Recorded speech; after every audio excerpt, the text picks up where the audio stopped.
সমিজানরে বললাম এই যে তোমারে মজার মজার রান্না বান্না কইরা কইরা খাওয়াই, বলো তো দেখি আমারে কত টাকা বেতন দেওয়া দরকার। এই কথা বলার পরেই দিই সমিজান আমারে বলতেছে কি তোমার কিছু পছন্দ হইছে, তুমি কিছু কেনাকাটা করছো অনলাইন থেকে, কোনো সমস্যা নাই, তুমি শুধু অর্ডার করে দাও, টাকাটা কিন্তু আমি তোমারে দিয়ে দিব। ও মা, আমি কি কিছু বলছিনি যে আমি অনলাইন থেকে আমার কিছু পছন্দ হইছে? তো সাইদে সাইদে দিতেছে, তাইলে কি আর আমি মানা করতে পারি? তারপরে এই যে এই 3টা আবায়া কিন্তু এতই পছন্দ হইছে যে একদম সুন্দর কইরা মানে 3টা আবায়া অর্ডার করে দিছি। যেহেতু সমিজানে আমাকে একদম মন খুইলা দিতে চাইছে, একটা নিলে কি আর চলবো, এই জন্য কিন্তু 3টা আবায়া অর্ডার করে দিছি শুধুমাত্র সমিজানরে খুশি করার জন্য। যেহেতু সে আমার এত বেশি ভালোবাসা দিতে চাইছে আর কি, তাই জন্যই তো নিছি, নয়তো কি আর নিতাম নাকি। যাই হোক, এই তো আবায়াগুলো কিন্তু অনেক বেশি সুন্দর ছিল, যেই জন্য একদম 3টাই অর্ডার করে নিলাম। তো এই যে এইখান থেকে কিন্তু আমি নিছি, কারণ অনেকেই কিন্তু আপনারা জানতে চাবেন যে আমি কোন পেজ থেকে নিছি। তো আমি সামাওয়াত পেজ থেকে আর কি অর্ডার করছি। তো আমি সমস্যা নেই, আমি আপনাদেরকে কমেন্ট বক্সেও আর কি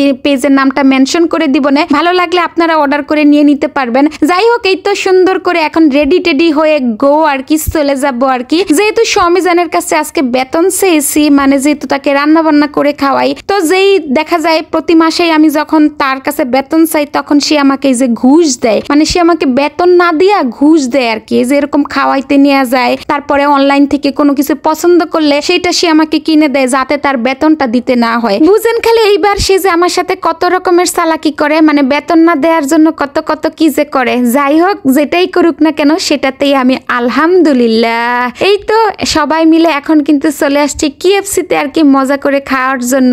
যেহেতু আসলে বেতন চেয়েছি আজকে, বেতনের পরিবর্তে এই যে সে আমাকে দোয়া দিয়ে দিতেছে, সে বলতেছে আল্লাহ আমাকে যেন আর এই জীবনে কোনোদিন বেতন না দিতে হয়। যাই হোক, আসলে মজা করতেছিলাম আপনাদের সাথে। আসলে সে খাওয়ার আগে সবসময় দেখা যায় এরকম আল্লাহর শুকরিয়া আদায় করে আর কি। তো এই তো আমরা তো এখন মজা করে খাবো আর কি। তো আমি তো ভিডিও করতেছিলাম, তো আমার সমিজান বলতেছে তোমার ভিডিও করতে করতে তুমি দেখবা যে সব একদম ঠান্ডাই হয়ে যাবে। আসলেই আমরা যারা ভিডিও বানাই তাদের কিন্তু এরকমই অবস্থা হয় যে যে কোনো কিছু করার আগেই আমাদের ভিডিও বানাই নিতে হয়, তারপরে দেখা যায় সেটা করতে হয়, মানে যেটা করতে আসছি আর কি সেটা করতে হয়। তো এই যে বাবজান কিন্তু আমার একদম সেই লেভেলের মজা করে খাচ্ছে। যাই হোক, তাদের খাওয়া দাওয়া দেখে আমার আর তর্স হইতেছিল না যে আমি কখন খাবো। এই যে এখন কিন্তু চলে আসছে আমি খাওয়ার জন্য। আর আসলেই চিকেন ফ্রাইটা এত মজা ছিল, আমি জানি না কেন জানি আমার কাছে KFC-র চিকেন ফ্রাই একদমই অল টাইমই বেস্ট লাগে। মানে ওদের পিসগুলো যেহেতু একটু ছোট ছোট থাকে, এই জন্য আমার কাছে বেশি ভালো লাগে। অনেকেই বলে KFC-র ফ্রাই ভাল লাগে না, কিন্তু আমার কাছে স্পেশালি আমার কাছে ভীষণ ভাল লাগে। এই তো আরাফকে বারবার নিষেধ করতেছিলাম কোকটা খাওয়ার জন্য আর কি। পেপসিটা তো সে বলতেছে কি এটা নাকি ঠান্ডা না, তো আমি মুখে দিয়ে দেখি এত ঠান্ডা। তারপর তোর ওকে একদম বকা দিয়ে দিলাম যে কেন তুমি এরকম ঠান্ডাটা খাচ্ছ, এমনিতেই তোমার ঠান্ডার সমস্যা। যাই হোক, এই তো এখন সে খাওয়া দাওয়া শেষ করে এখন কি বলতেছে অনেক ঝাল লাগছে আর খেতে পারবো না। মানে যখনই তার খাওয়া শেষ হয়ে যাবে তখনই তার কত রকম যে বাহানা শুরু হয়ে যাবে। যাই হোক, আজকের ভিডিওখানা কেমন লাগছে অবশ্যই কিন্তু কমেন্ট করে জানাবেন। ভালো লাগলে শেয়ার করে দিয়ে পাশেই থাকবেন। সবাই অনেক অনেক অনেক বেশি ভালো থাকবেন। আল্লাহ হাফেজ।